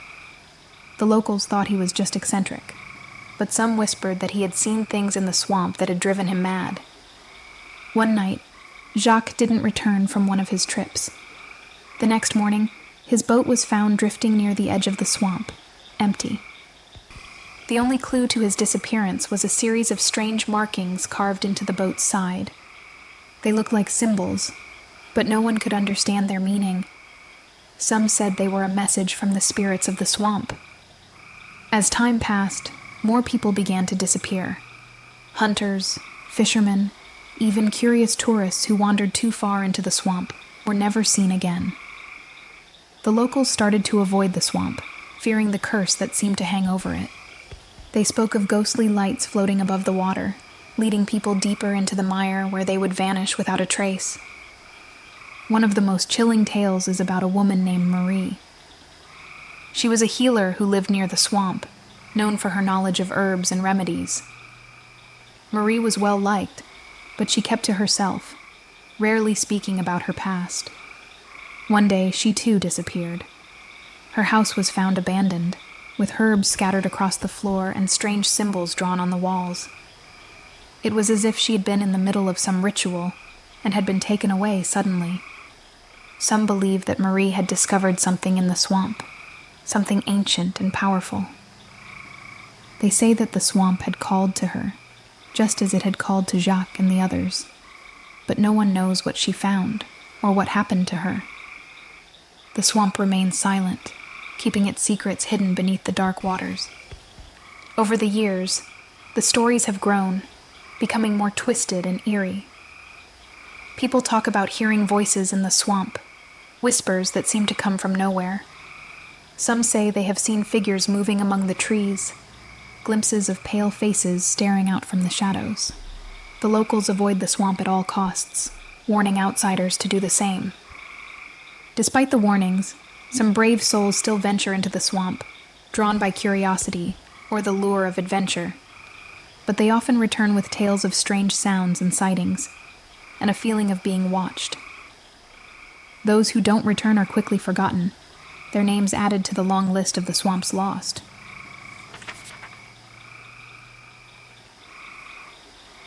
The Spirit of the Oak Alley. Oak Alley Plantation in Vacherie, Louisiana, is known for its beautiful oak-lined path, but there's more to this place than just its beauty. This grand estate, with its majestic trees and grand mansion, holds secrets from the past that linger in the shadows. Long ago, Oak Alley was a thriving sugarcane plantation. The mansion, built in the early 1800s, became the home of the Roman family. They lived in luxury, surrounded by servants and workers who kept the plantation running.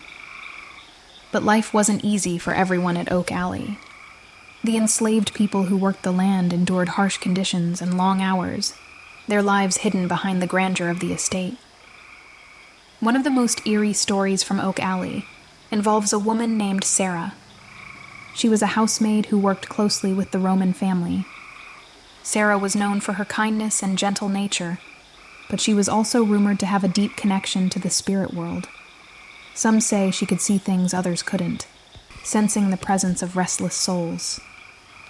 One stormy night, a tragedy struck the plantation. A young girl from the Roman family fell ill, and despite Sarah's efforts, she couldn't save her. The girl's death left a heavy sadness in the mansion, and some believe it awakened something in the house. Strange occurrences began to happen. Footsteps echoing in empty halls, soft whispers that seemed to come from nowhere, and shadows moving in the corners of rooms.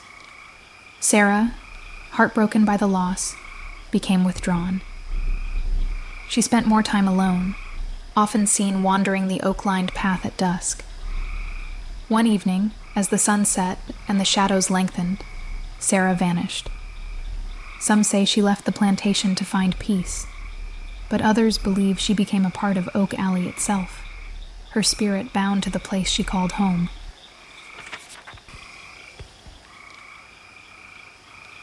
The Secrets of the Blacksmith Shop. In the shadowy streets of New Orleans, whispers of the past still echo through the old buildings. Among these, Lafitte's blacksmith shop stands out, not just for its age, but for the eerie tales surrounding it. This was no ordinary shop. It was a front for the infamous pirate Jean Lafitte, whose ghost still haunts the place. Lafitte, a master of disguise and deception, used the blacksmith shop to mask his nefarious activities. To the unsuspecting eye, it seemed like a simple business where horseshoes were hammered and nails were made. But beneath the surface, it was the center of a dark smuggling operation. Lafitte's charm and cunning made him a legend, but his secrets were buried deep, hidden from those who might have tried to expose him. The legend goes that Lafitte's spirit never left his old haunt. Visitors to the shop often report unsettling experiences. On quiet nights, when the bar is closed and the lights are dim, the clinking of metal can still be heard, though no one is there. The sound is eerie and persistent, as if the ghostly blacksmith is still at work, forging his wares from beyond the grave. Some people claim to have seen a shadowy figure lurking near the fireplace, where Lafitte is said to have spent much of his time. This ghostly presence is described as a tall, dark figure with a piercing gaze. The air around him feels colder, and an unsettling feeling of being watched creeps over anyone who dares to stay too long. The air grows heavy with an eerie tension, making it obvious that Lafitte's presence is far from peaceful. One particularly chilling tale involves the ghost of a young woman who is said to haunt the bar area. According to legend, she was a lover of Lafitte who met a tragic end. Her spirit is often seen wandering near the bar, her mournful cries mingling with the soft, haunting melodies that sometimes drift from the old piano. The piano, abandoned and dusty, has been known to play by itself, producing tunes that seem to carry a sorrowful undertone. Patrons and staff have reported strange occurrences that defy logical explanation. Glasses on the bar often move by themselves, and sudden cold drafts sweep through the room without warning. Some have felt an icy hand brush against their skin, leaving them with a shiver that never quite fades. These phenomena are often accompanied by a sense of dread, as if something malevolent is watching and waiting. Even the walls of the old building seem to hold the remnants of Lafitte's dark past. The bricks and mortar are said to bear the marks of hidden tunnels and secret passageways used by Lafitte and his crew. These tunnels, though never fully explored, add to the sense of mystery and danger that surrounds the building. It's as if the very structure of the place is alive with the whispers of old secrets. On nights of the full moon, the atmosphere around Lafitte's blacksmith shop becomes even more charged. Some locals believe that the spirits of Lafitte and his ill-fated lover are most active during these nights, their restless souls seeking something they can never attain. The air is thick with the scent of old tobacco and spilled ale, and the shadows cast by the flickering street lamps seem to move of their own accord. The ghost of Jean Lafitte has become a fixture of local legend, with ghost hunters and thrill-seekers flocking to the shop in hopes of encountering the infamous pirate's spirit. Some have captured strange images and recordings, while others have experienced inexplicable phenomena that defy explanation. The building's haunted reputation only grows with each new story told.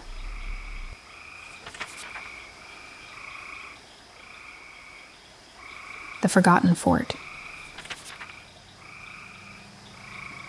Hidden among thick trees and tangled vines stands the old Spanish fort. Built in the 19th century, this place was once a fortress, a guardian of the city. Now, it's a crumbling ruin, abandoned and forgotten. Locals whisper about the strange things that happen here, especially when night falls and shadows creep across the old stone walls. Legend has it that during a fierce battle long ago, many soldiers lost their lives at the fort. Their spirits, trapped between worlds, are said to still roam the grounds. On some nights, you can hear their ghostly cries carried by the wind, mingling with the rustling leaves. The sound is both eerie and sorrowful, echoing through the empty hallways and forgotten rooms. One chilling story is about a young soldier named Javier. He was stationed at the fort and fell in love with a local girl. They planned to marry, but Javier was killed in battle before they could be together. His ghost is said to wander the fort, searching for his lost love.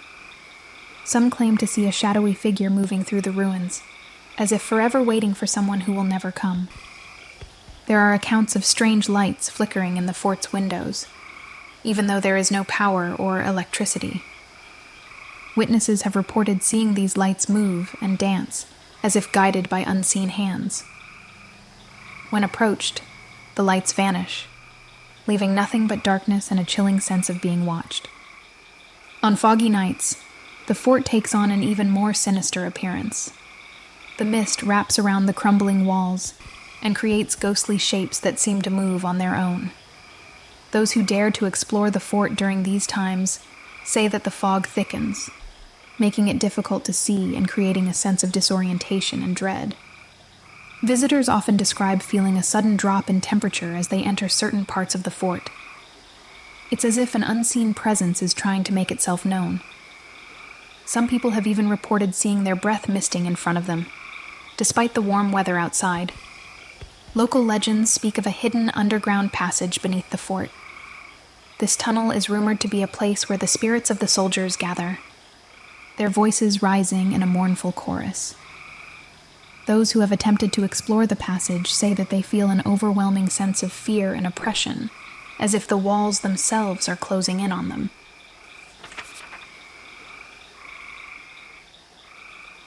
What remains of Sister Margaret? Deep in a Louisiana bayou, hidden behind dense trees and creeping vines, stood St. Mary's Chapel. Its Gothic spire reached up into the night, and its ancient stone walls seemed to bear the weight of untold sorrows. Though the chapel was revered by the locals, it concealed a haunting tragedy. Years ago, Sister Margaret, a compassionate and devoted young nun, arrived at the chapel. She dedicated herself to serving others with unwavering faith. However, the chapel's priest, who hid a dark and malevolent side beneath his clerical exterior, subjected her to unimaginable cruelty. His actions, concealed within the chapel's sacred confines, slowly eroded Sister Margaret's spirit. It was a stormy night. Lightning streaked across the sky and thunder rumbled. Sister Margaret felt her anguish reach its peak. Seeking refuge, she climbed the creaking stairs to the bell tower, hoping that the storm's fury might offer her a brief respite. The tempest outside mirrored the storm of anguish within her heart. The next morning, an eerie silence enveloped the chapel. The townsfolk discovered Sister Margaret's lifeless body, hanging from the bell tower's rafters, a tragic end to her silent suffering. The chapel's reputation darkened, and tales of a haunting presence began to spread through the community. Years later, a retired private investigator named Michael Graves arrived in town. His appearance was as unkempt as his reputation. Old and weary, he had long since abandoned the sharpness of his prime. His interest in the chapel's case was puzzling, as it seemed to be driven more by personal demons than professional curiosity. The locals were wary of him, their whispers filled with tales of past failures and drunken escapades. One stormy evening, Michael found himself wandering the streets after a night of heavy drinking. The alcohol fueled his reckless curiosity and personal demons, leading him towards the chapel. The storm outside mirrored the turmoil within him, as if the weather conspired with his inner darkness. The wind howled through the narrow passageways, and the rain battered the chapel's old roof, setting a foreboding stage for what was about to unfold. As Michael moved through the dimly lit chapel, a loud noise echoed from a tight alleyway adjacent to the building, startling him. He swung his flashlight toward the source of the sound, revealing only a scurrying vermin darting across the floor. The sight of the small creature, though initially alarming, was a mere distraction from the true terror lurking in the shadows. Finally, he found an open window that leads inside the chapel. To his surprise, the chapel was lit with flickering candles. The soft golden light danced across the ancient pews and altar, casting long, ominous shadows on the walls. Michael began his investigation, moving cautiously through the dimly lit space. At the podium, he saw a disturbing sight, a dark, swirling energy that seemed to embody the malevolent spirit of the priest who had tormented Sister Margaret. The figure was a shadowy mass, its form shifting and undulating with an almost tangible malice. The presence felt oppressive, as if it was watching him with a deep, unsettling gaze. Suddenly, the candles flickered violently and then went out, plunging the chapel into darkness. Michael's flashlight sputtered and failed, leaving him in complete blackness.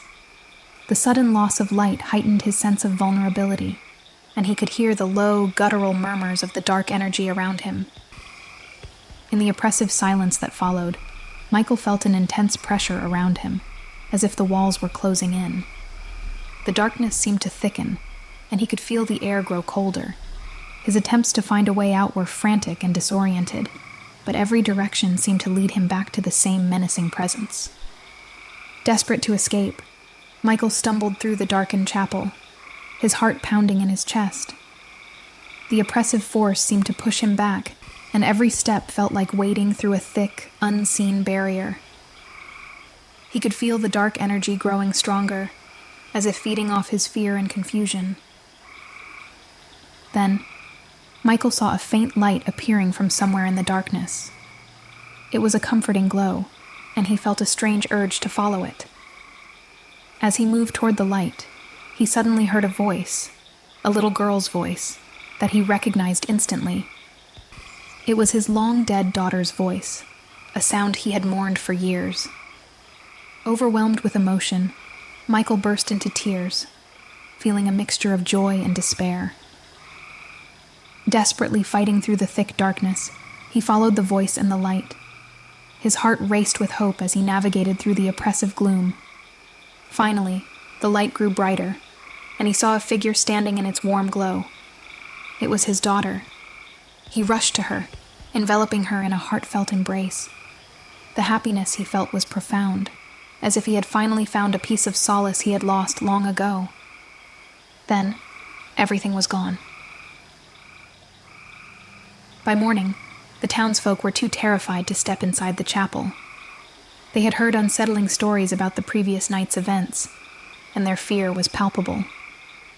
Some described hearing disembodied voices coming from the chapel, even when they were far away. Others saw flickering lights and shadowy figures through the grimy windows, adding to the growing sense of dread. The most disturbing accounts involved ghostly apparitions of deceased loved ones appearing inside the chapel, reaching out from the darkness. These eerie sightings and chilling sounds created an atmosphere of pervasive fear. Sister Margaret's death is still a mystery. Her tragic end and the chapel's current haunting seemed intertwined, leading to the belief that her spirit might somehow be protecting the chapel from the dark shadows that lurked within. The chapel, once a place of reverence, had become a symbol of unresolved grief and supernatural struggle. Its dark reputation grew, with many wondering if Sister Margaret's presence was both a curse and a shield, keeping the evil entities at bay while haunting the chapel with her own sorrow. The unresolved darkness within the chapel remained a chilling enigma, leaving the community both fearful and uncertain about what truly lay hidden in its shadowy depths.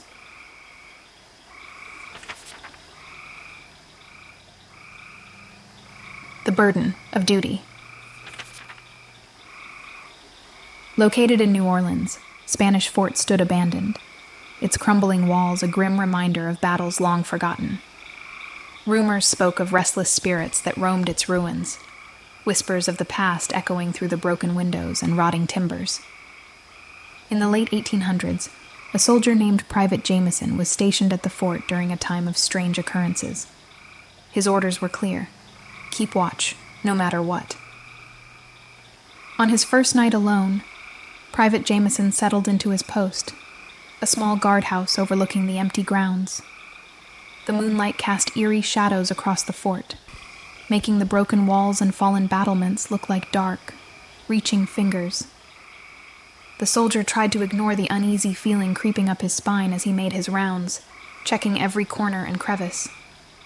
As the hours wore on, the fort seemed to come alive with ghostly whispers. Jameson heard faint, distant battle cries that echoed through the air, carried by the wind. The voices sounded like the shouts of frightened soldiers, lost in time, sending chills down his spine. Each time he turned, he saw nothing but the silent ruins. The air in the guardhouse suddenly grew cold. Jameson noticed his breath turning into mist. The comforting glow of his lantern began to waver, casting long, eerie shadows that seemed to move on their own across the walls. He felt a heavy, unsettling presence, as if the fort itself was watching him, waiting for him to falter. Despite the eerie atmosphere, Jameson survived his first shift, staying awake throughout the night. The next day seemed to fly by, and before Jameson knew it, it was time for his duty. He dreaded returning to his post, but understood he had to relieve the soldier currently on watch. The idea of facing another night filled him with anxiety, but his duty was clear. On that night, Jameson saw a figure in the distance, standing still amidst the ruins. It was a man, or at least it looked like one, dressed in old-fashioned military garb. The figure's face was obscured by a tattered hat, and he stood perfectly still, like a statue. Jameson's heart raced as he tried to approach, but when he reached the spot, the figure had vanished, leaving only the sound of the wind rustling through the empty corridors. In the weeks that followed, Jameson was tormented by nightmares of shadowy soldiers marching through the fort. Each dream left him more exhausted and fearful than before. He started to question his sanity, wondering if the spirits of the fort were trying to drive him mad. One of the fellow soldiers, who visited occasionally, he laughed and said, "You look pale." Then out of his bag, he pulled out a bottle of whiskey, Jameson's favorite drink. Pouring a little onto the ground, he paused. Then he murmured, "For the men," in a somber tribute to those who had served and suffered. One particularly stormy night, lightning illuminated the fort in brief flashes of blinding light.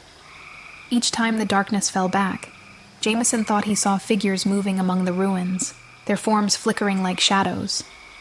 The once familiar sounds of the storm outside seemed to blend with the haunting whispers that filled the fort, making it hard to distinguish reality from nightmare.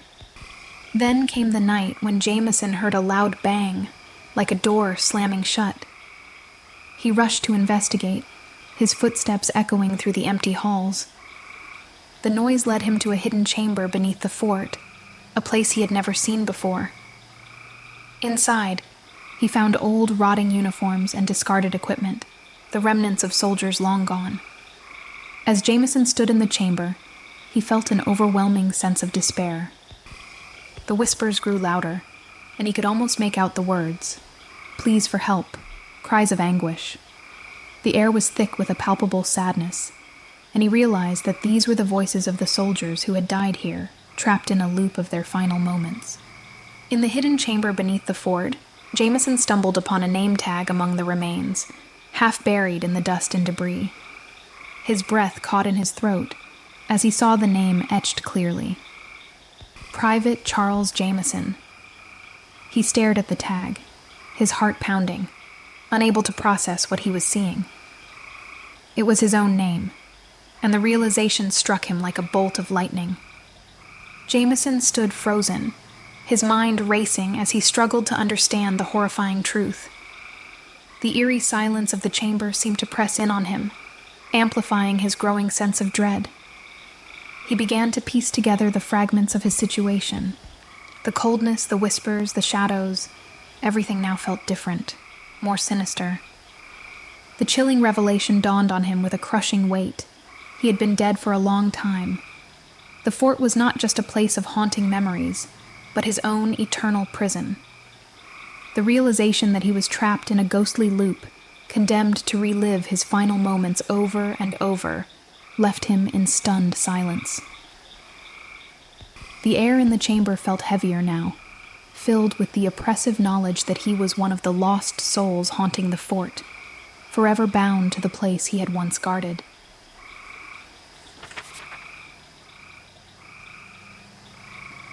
As our journey through the haunted heart of Louisiana comes to an end, I hope the tales shared have left you with both chills and a deeper curiosity about the shadows that linger in this rich and mystical bayou state. Whether it's the haunting call of the marsh or the silent whispers of an old plantation, Louisiana's stories are as enduring as they are mysterious. Until next time, keep the light on and listen closely. You never know what secrets the night may hold.